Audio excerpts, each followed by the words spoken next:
ನಮಸ್ಕಾರ ಸ್ನೇಹಿತರೆ, ಹೇಗಿದ್ದೀರಿ ನೀವೆಲ್ಲ? ಅನ್ನೀಸ್ ಫ್ಯಾಮಿಲಿಗೆ ಸ್ವಾಗತ. ನಾವು ಸ್ವಲ್ಪ ಬಿಂಬಿಳಿಯನ್ನು ತಗೊಂಡು ಬಂದಿದ್ದೇವೆ. ಅದರ ಉಪ್ಪಿನಕಾಯಿಯನ್ನು ಮಾಡ್ತಾ ಇದ್ದೇನೆ. ಅದರ ತೊಟ್ಟೆಲ್ಲ ತೆಗೆದು ತೊಳೆದು ಕ್ಲೀನ್ ಮಾಡಿ ನೀರಿನ ಪಸೆಲ್ಲ ಒಣಗಿಸಿ ಕಟ್ ಮಾಡಿ ಇಟ್ಟಿದ್ದೇನೆ. ಇದು ಸ್ವಲ್ಪ ಬಿಸಿ ನೀರನ್ನು ರೆಡಿ ಮಾಡಿ ಇಟ್ಟುಕೊಂಡಿದ್ದೇನೆ. ಬಿಂಬಿಳಿಗೆ ಸಿಂಪಲ್ ಆದ ಮಸಾಲೆ ಇದ್ದರೆ ಸಾಕು. 1 ಟೇಬಲ್ ಸ್ಪೂನ್ ಅಷ್ಟು ಸಾಸಿವೆಯನ್ನು ಹಾಕ್ತಾ ಇದ್ದೇನೆ. 1.5 ಟೇಬಲ್ ಸ್ಪೂನ್ ಉಪ್ಪು, 1/4 ಟೇಬಲ್ ಸ್ಪೂನ್ ಅಷ್ಟು ಟರ್ಮರಿಕ್ ಪೌಡರ್ ಮತ್ತು ಸ್ವಲ್ಪ ಇಂಗು, ಕುದಿಸಿ ಆರಿಸಿದ ತಣ್ಣೀರು, ಬಿಂಬಿಳಿ ಎಷ್ಟಿದೆ ಅಷ್ಟೇ ಮೆಣಸನ್ನು ಹಾಕ್ತಾ ಇದ್ದೇನೆ. ಒಂದು 15ರಷ್ಟು ಬಿಂಬಿಳಿ ಇತ್ತು, ಅದಕ್ಕೆ 15ರಷ್ಟು ಮೆಣಸನ್ನು ಹಾಕಿ ನಾನು ಉಪ್ಪಿನಕಾಯಿ ಮಾಡ್ತಾ ಇದ್ದೇನೆ. 2-3 ಪೂರ ಮೆಣಸು ಕೂಡ ಹಾಕಿದ್ದೇನೆ. ತಣಿಸಿ ಆರಿಸಿದ ನೀರಿನಲ್ಲಿ ಮಸಾಲೆಯನ್ನು ನೈಸಾಗಿ ಕಡೆದು ಈಗ ರೆಡಿ ಆಯಿತು. ಈ ಮಸಾಲೆಯನ್ನು ಇದಕ್ಕೆ ಸೇರಿಸಿ ಮಿಕ್ಸ್ ಮಾಡೋದು. ಸಿಂಪಲ್ ಆದ ಬಿಂಬಿಳಿ ಉಪ್ಪಿನಕಾಯಿ ರೆಡಿಯಾಗಿದೆ. ಇದು ತುಂಬ ಸಮಯಕ್ಕೆ ಬರೋದಿಲ್ಲ, ಫ್ರಿಜ್ಜಲ್ಲಿ ಇಟ್ಟರೆ ಮಾತ್ರ ಸ್ವಲ್ಪ ಜಾಸ್ತಿ ಸಮಯಕ್ಕೆ ಬಾಳುಗೆ ಬರೋದು. ಎಷ್ಟು ಬೇಕೋ ಅಷ್ಟನ್ನು ಮಾತ್ರ ನಮಗೆ ಉಪ್ಪಿನಕಾಯಿ ಹಾಕಿಟ್ರೆ ಒಳ್ಳೆಯದು. ಜಾಸ್ತಿ ತಿಂದರೆ ಕೂಡ ಇದು ಆರೋಗ್ಯಕ್ಕೆ ಒಳ್ಳೆಯದಲ್ಲ. ಆದ ಕಾರಣ ನಾನು ಸ್ವಲ್ಪ ಉಪ್ಪಿನಕಾಯಿ ಮಾತ್ರ ಮಾಡ್ತಾ ಇದ್ದೇನೆ. ಬಿಂಬಿಳಿಯನ್ನು ನೋಡುವಾಗಲೇ ಬಾಯಲ್ಲಿ ನೀರು ಬರ್ತದಲ್ವ.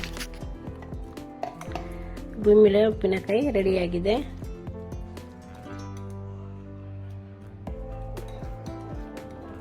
ನಾನಿದನ್ನು ಗ್ಲಾಸ್ನ ಜಾರಲ್ಲಿ ಹಾಕಿ ಮುಚ್ಚಿಡ್ತಾ ಇದ್ದೇನೆ. ಮಾವಿನ ಮರ ಈಗ ಚೆನ್ನಾಗಿ ಹೂ ಬಿಟ್ಟಿದೆ. ಈಗ ಚಿಕ್ಕ ಚಿಕ್ಕ ಕಾಯಿಗಳಾಗಿವೆ ಅದರಲ್ಲಿ. ಈಗ ಕೊನೆಯ ಹುಣಸೆ ಹುಳಿಯನ್ನು ಕೊಯ್ತಾ ಇದ್ದೇವೆ. ಹುಣಸೆ ಹುಳಿ ಒಮ್ಮೆಲೆ ಹಣ್ಣಾಗುವುದಿಲ್ಲ, ಸ್ವಲ್ಪ ಸ್ವಲ್ಪವೇ ಹಣ್ಣಾಗುವುದು. ಆದ ಕಾರಣ ನಮಗೆ ಟೈಮ್ ಇರುವಾಗ ಅದನ್ನು ತೆಗೆದು ಅವಾಗವಾಗಲೂ ಕ್ಲೀನ್ ಮಾಡಿ ಇಡಬೇಕಾಗುವುದು. ಹುಣಸೆ ಹುಳಿಯಲ್ಲಿ ನಾರು ಆಗೋದ್ರೆ ಬೀಜ ಅಥವಾ ಸಿಪ್ಪೆ ಅದರಲ್ಲಿ ಇದ್ದರೆ ಮಾತ್ರ, ಬಾಕಿ ಆದರೆ ಮಾತ್ರ ಅದು ಹಾಳಾಗೋದು. ಇಲ್ಲ ಇದರಲ್ಲಿ ತುಂಬ ವರ್ಷಗಳವರೆಗೆ ಏನು ಹಾಳಾಗೋದಿಲ್ಲ. 2 ವರ್ಷದಿಂದೀಚೆ ಹುಣಸೆ ಹುಳಿ ತುಂಬ ಕಡಿಮೆ. ಯಾಕೆಂದರೆ ಹೂ ಬಿಡುವ ಟೈಮಲ್ಲಿ ಒಳ್ಳೆ ಮಳೆ ಬಂದು ಹೂಗಳೆಲ್ಲ ಉದುರಿ ಹೋಗಿವೆ. ಆದರೆ ಹುಣಸೆ ಹುಳಿಯನ್ನು ಮರದಲ್ಲೇ ಬಿಟ್ಟರೂ ಅದು ಹಾಳಾಗೋದು. ಆವಾಗವಾಗಲೇ ತೆಗೆದು ಅದನ್ನು ಕ್ಲೀನ್ ಮಾಡಿ ಅದನ್ನು ರೆಡಿ ಮಾಡಿ ಇಡಬೇಕಾಗೋದು.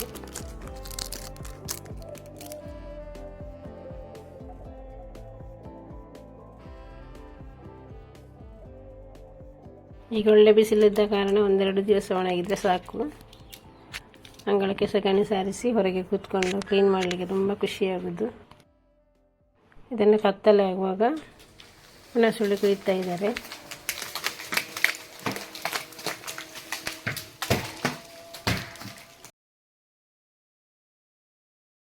ಹುಣಸೆ ಹುಳಿ ಕೊಯ್ಲಿಕ್ಕೆ ಅಷ್ಟೇ ಕಷ್ಟ ಇದೆ. ದೊಡ್ಡ ದೊಡ್ಡ ಹುಣಸೆ ಹುಳಿ ಬೀಳುವುದಿಲ್ಲ, ಅದು ಪ್ರತಿಯೊಂದನ್ನು ಎಳೆದು ತೆಗಿಬೇಕಾಗುವುದು. ನಿಜವಾಗಿ ಹುಣಸೆ ಹುಳಿಯನ್ನು ಮಧ್ಯಾಹ್ನದ ಹೊತ್ತಲ್ಲಿ ತೆಗಿತಾರೆ, ಒಳ್ಳೆ ಬಿಸಿಲಿರುವಾಗ. ಸಂಜೆ ಆಗುವ ಸ್ನಾನಕ್ಕೆ ನೀರು ಕೂಡ ಬಿಸಿ ಆಗ್ತಾ ಉಂಟು. ಹೊಗೆ ಹೋದ ಜಾಗದಲ್ಲಿ ಹುಣಸೆ ಹುಳಿ ಜಾಸ್ತಿ ಆಗೋದು. ಪ್ರತಿ ವರ್ಷವೂ ಹೊಗೆ ಹೋದ ಜಾಗದಲ್ಲಿಯೇ ಜಾಸ್ತಿ ಹುಣಸೆ ಹುಳಿ ಸಿಗ್ತಿತ್ತು. ಈಗೆಲ್ಲ ಕೊಯ್ದಾಯ್ತು. ಅದನ್ನೆಲ್ಲ ಈಗ ಕ್ಲೀನ್ ಮಾಡಿ ಪ್ಯಾಕ್ ಮಾಡಿ ಇಡುವುದು. ನೆಕ್ಸ್ಟ್ ನಾನು ಬೇಬಿ ಪಿಲ್ಲೋ ಮಾಡ್ತಾ ಇದ್ದೇನೆ. ಚಿಕ್ಕ ಮಕ್ಕಳಿಗೆ ರಾಗಿಯ ತಲೆದಿಂಬು ಮಾಡ್ತಾರೆ, ಸಾಸಿವೆ ತಲೆದಿಂಬು ಮಾಡ್ತಾರೆ. ನಾನು ಸಾಸಿವೆ ತಲೆದಿಂಬನ್ನು ಮಾಡ್ತಾ ಇದ್ದೇನೆ. ಇದು ಅವಳಿ ಮಕ್ಕಳಿಗೆ ಆದ್ದರಿಂದ 2 ತಲೆದಿಂಬು ಮಾಡ್ತಾ ಇದ್ದೇನೆ. ಕೆಲವು ಮಕ್ಕಳ ತಲೆ ಚಪ್ಪಟೆಯಾಗಿರ್ತದೆ ಅಥವಾ ಉದ್ದವಾಗಿರ್ತದೆ ಅಂಥವರಿಗೆಲ್ಲ ಇಂಥ ತಲೆದಿಂಬು ಇಡುವುದರಿಂದ ಒಳ್ಳೆ ಶೇಪ್ ಬರ್ತದೆ ಅಂತ ಹೇಳ್ತಾರೆ. ನಾನು ತುಂಬ ವರ್ಷದಿಂದ ಚಿಕ್ಕ ಮಕ್ಕಳಿಗೆ ಇಂಥ ತಲೆದಿಂಬನ್ನು ಮಾಡಿಕೊಟ್ಟಿದ್ದೇನೆ. ಚಿಕ್ಕ ಮಕ್ಕಳಿರುವಾಗ ಮಕ್ಕಳ ತಲೆ ಕೆಲವೊಮ್ಮೆ ರೌಂಡ್ ಇರುವುದಿಲ್ಲ, ಸ್ವಲ್ಪ ಉದ್ದ ತಲೆಯೆಲ್ಲ ಇದ್ದ ಮಕ್ಕಳಿಗೆಲ್ಲ ಇಂಥ ತಲೆದಿಂಬನ್ನು ಇಡುವುದರಿಂದ ಮಕ್ಕಳ ತಲೆ ರೌಂಡ್ ಶೇಪ್ ಬರುವುದು. ಹಾಗೂ ಇದು ಆರೋಗ್ಯಕ್ಕೆ ಕೂಡ ತುಂಬ ಒಳ್ಳೆಯದು. ಬ್ಲಡ್ ಸರ್ಕ್ಯುಲೇಷನ್ ಎಲ್ಲ ಚೆನ್ನಾಗಿ ಆಗುವುದು ಅಂತ ಹೇಳ್ತಾರೆ. ಎಲ್ಲ ಮಕ್ಕಳಿಗೂ ಈ ತಲೆದಿಂಬು ಇಡುವುದರಿಂದ ಆರೋಗ್ಯಕ್ಕೆ ತುಂಬ ಒಳ್ಳೆಯದು. ಇಲ್ಲದೆ ಒಂದು ಸೈಡಲ್ಲೆಲ್ಲ ಮಲಗ್ತಾರೆ ತಲೆ ಇಟ್ಟು, ಅದಕ್ಕೆಲ್ಲ ಇದು ತುಂಬ ಸಹಾಯವಾಗುವುದು. ಡೆಲಿವರಿ ಆದ ಕೂಡಲೇ ಇಂಥ ತಲೆದಿಂಬನ್ನು ಯೂಸ್ ಮಾಡ್ತಾರೆ. ಚಿಕ್ಕ ಮಕ್ಕಳಿಗೆ ಆರಾಮವಾಗಿ ನಿದ್ದೆ ಕೂಡ ಬರುವುದು. ನಾನು 1 kg ಸಾಸಿವೆಯಲ್ಲಿ 2 ತಲೆದಿಂಬನ್ನು ಮಾಡಿದ್ದೇನೆ.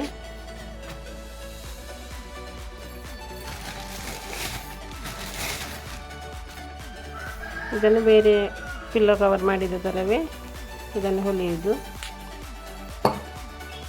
ಒಂದು ಸೈಡಲ್ಲಿ ಸಣ್ಣ ಒಂದು ಹೋಲ್ ಬಿಟ್ಟು ಅದರಲ್ಲಿ ಸಾಸಿವೆಯನ್ನು ತುಂಬಿಸಿದರೆ ಬೇಗನೆ ಇದು ರೆಡಿ ಆಗೋದು.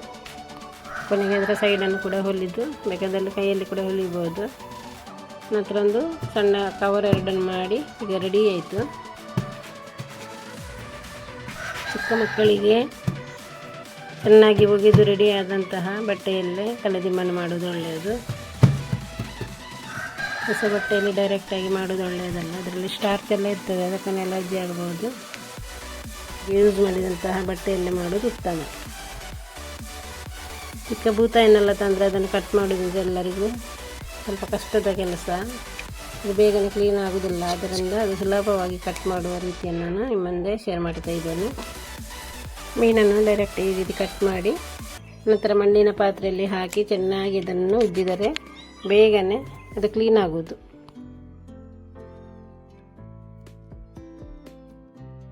ಡೈರೆಕ್ಟಾಗಿ ಕಟ್ ಮಾಡಿದ ಮೀನನ್ನು ಒಂದು ಮಣ್ಣಿನ ಪಾತ್ರೆಯಲ್ಲಿ ಹಾಕಿ ಚೆನ್ನಾಗಿ ಉಜ್ಜುವುದು.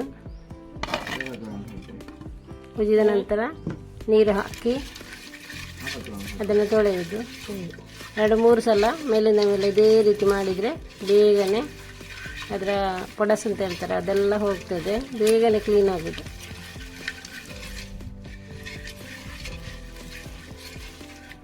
ಈ ರೀತಿ ಮಾಡುವುದರಿಂದ ಎಷ್ಟು ಮೀನಿದ್ರು ಕೂಡ ಉದಾಸೀನ ಆಗೋದಿಲ್ಲ ಮೀನು ಕಟ್ ಮಾಡಲಿಕ್ಕೆ. ಮೇಲಿಂದ ಮೇಲೆ ಇದೇ ರೀತಿ ಉಜ್ಜುವುದು, ನಂತರ ನೀರು ಹಾಕಿ ತೊಳೆಯುವುದು.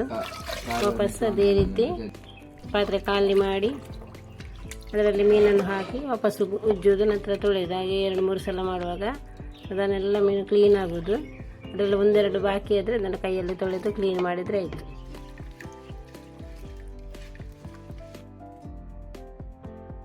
ಹಳ್ಳಿಯಲ್ಲೆಲ್ಲ ಹೆಚ್ಚಾಗಿ ಇದೇ ರೀತಿ ಮೀನನ್ನು ಕ್ಲೀನ್ ಮಾಡೋದು. ಬೂತಾಯಿ ಮಾತ್ರ ಅಂತಲ್ಲ, ಯಾವ ಮೀನಾದರೂ ಇದೇ ರೀತಿ ಕ್ಲೀನ್ ಮಾಡಿದರೆ ಬೇಗನೆ ಕ್ಲೀನ್ ಆಗೋದು.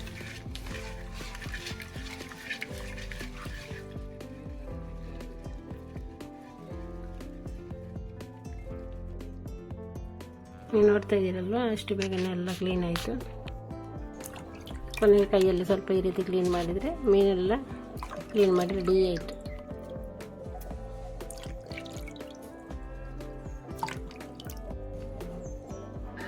ಒಂದು ಮಣ್ಣಿನ ಪಾತ್ರೆ ಇದ್ದರೆ ಸಾಕು, ಬೇಗನೆ ಮೀನು ಕಟ್ ಮಾಡಿ ಆಯಿತು.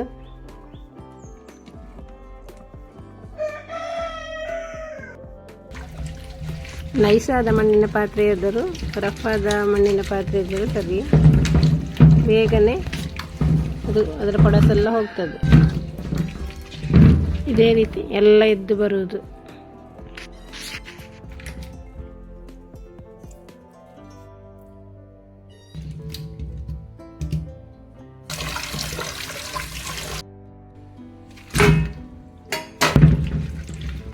ಈ ರೀತಿ ತೊಳೆಯುವುದರಿಂದ ಎಷ್ಟು ಬೇಗನೆ ರೆಡಿ ಆಯಿತು ನೋಡಿ.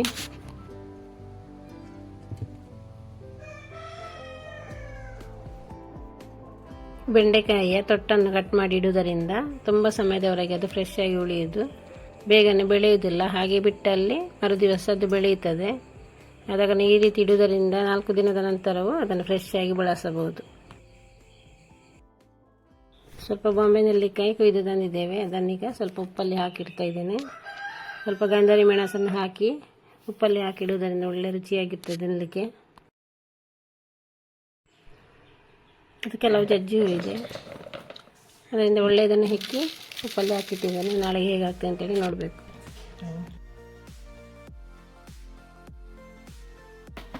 ಅದಕ್ಕೆ ಸ್ವಲ್ಪ ಗಾಂಧಾರಿ ಹಾಕಿದರೆ ಉಪ್ಪು ಖಾರ ಹುಳಿಯಾಗಿ ತಿಂಡಿಗೆ ಒಳ್ಳೆ ಟೇಸ್ಟ್ ಆಗ್ತದೆ. ಸಂಜೆಗೆ ಸ್ವಲ್ಪ ಈರುಳ್ಳಿ ಭಜನೆ ಮಾಡೋಣ ಬನ್ನಿ. ಇದಕ್ಕೆ ಸ್ವಲ್ಪ ಕೊತ್ತಂಬರಿಯನ್ನು ಅರ್ಧ ಹೋಳುಗಳಾಗಿ ಮಾಡಿ ಇದಕ್ಕೆ ಸೇರಿಸ್ತಾ ಇದ್ದೇನೆ. ನಂತರ ಸ್ವಲ್ಪ ಕಡಲೆ ಹಿಟ್ಟು, ಸ್ವಲ್ಪ ಕಾರ್ನ್ಫ್ಲವರ್, ಸ್ವಲ್ಪ ಚಿಲ್ಲಿ ಪೌಡರ್, ಸ್ವಲ್ಪ ಇಂಗು, ಸ್ವಲ್ಪ ಉಪ್ಪು ಎಲ್ಲ ಸೇರಿಸಿ ಚೆನ್ನಾಗಿ ಮಿಕ್ಸ್ ಮಾಡಿ ಅದನ್ನು ಎಣ್ಣೆಯಲ್ಲಿ ಬಿಡುವುದು. ನಾನು ಇದಕ್ಕೆ ನೀರನ್ನು ಸೇರಿಸ್ತಾ ಇಲ್ಲ. ನೀರನ್ನು ಸೇರಿಸೋದ್ರಿಂದ ಇದು ಮೆದು ಆಗ್ತದೆ. ಆದ ಕಾರಣ ನೀರನ್ನು ಹಾಕದಿದ್ದರೆ ಸರಿಯಾಗಿ ತುಂಬ ಹೊತ್ತು ಅದನ್ನು ಮಿಕ್ಸ್ ಮಾಡಿ ನಂತರ ಅದರಲ್ಲೇ ನೀರು ಬಿಡುವುದು. ಆದ ಕಾರಣ ಈ ರೀತಿ ಮಾಡುವುದರಿಂದ ಒಳ್ಳೆ ಕ್ರಿಸ್ಪಿಯಾದ ನೀರುಳ್ಳಿ ಬಜೆ ರೆಡಿ ಆಗೋದು. ನೀರುಳ್ಳಿ ಬಜೆ ರೆಡಿ ಆಯಿತು, ಬನ್ನಿ ಚಹಾ ಕುಡಿಯೋಣ. ನಮ್ಮ ಹಿಂದಿನ ಸಿಂಪಲ್ ಆದ ವಿಡಿಯೋ ಇಷ್ಟವಾದರೆ ಲೈಕ್ ಕೊಡಿ, ಶೇರ್ ಮಾಡಿ, ಸಬ್ಸ್ಕ್ರೈಬ್ ಮಾಡಿ. ಇನ್ನು ಮುಂದಿನ ಒಂದು ಒಳ್ಳೆ ವಿಡಿಯೋದೊಂದಿಗೆ ಸಿಗೋಣ. ಬಾಯ್.